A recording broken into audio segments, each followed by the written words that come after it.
সেই সময় যখন আমাকে একদিন ডেকে পাঠালো হঠাৎ করে অন্য ফোন থেকে যে তোর সাথে কথা বলবো, আমি গিয়ে দেখলাম পুরোপুরি একটা অন্য মিটিং এবং সৌরভবাবুর সঙ্গে তিনি হেঁটে আসছেন এবং আমি হকচকিয়ে যাই যে আমাকে ডাকলো এবং এত লোক, আমি জানতামই না যে ওই ইসি কমিটি নয়, এটা একটা প্রডিউসার মিলে একটা মিটিং হবে এবং একটা বন্ধ ডাকবে, যেটার আমি প্রচন্ড বিরুদ্ধাচরণ করেছি। বিরুদ্ধাচরণ শুধুমাত্র এমন নয় যে মুখে করতে হয়, যতদিন বন্ধ হবে ততদিন আমি টেকনিশিয়ানদের আমার পারিশ্রমিক দিয়ে যাবো।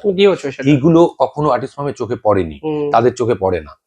তো এনিওয়ে আমাকে ডাকলো এবং ডেকে বললো আমি তোর সাথে কথা বলবো। আমি ওই মিটিং এ উপস্থিত ছিলাম। ওই মিটিং এর কথা বাইরে যাওয়া নিষেধ ছিল। কোথায়? আমি তো সোশ্যাল মিডিয়ায় দিইনি। আপনার ওখানকার মেম্বার বাইরে এসে মিথ্যে কথা বললো যে আমি নাকি ক্ষমা চাইতে গিয়েছিলাম, এই চাইতে গিয়ে, যেটা ডাহা মিথ্যে কথা। 9:30 রাত্রি 9:30 পর্যন্ত আমি টেকনিশিয়ানের বাথরুমের সামনে দাঁড়িয়েছিলাম যে আমার সিনিয়র আমার সাথে কথা বলবেন বলেছেন 15 মিনিট। কোথায়? আমাকে পাঁচকোনা দেখে বাড়ি চলে গেছেন। আমি তারপরেও লিখেছিলাম, দাদা আমি তো ছোট হিসেবেও তোমাকে ফোন করেছিলাম, আমিও তো ছোট ভাই হিসেবে, আমাকে 15 মিনিট সময় দিতে পারতে তো।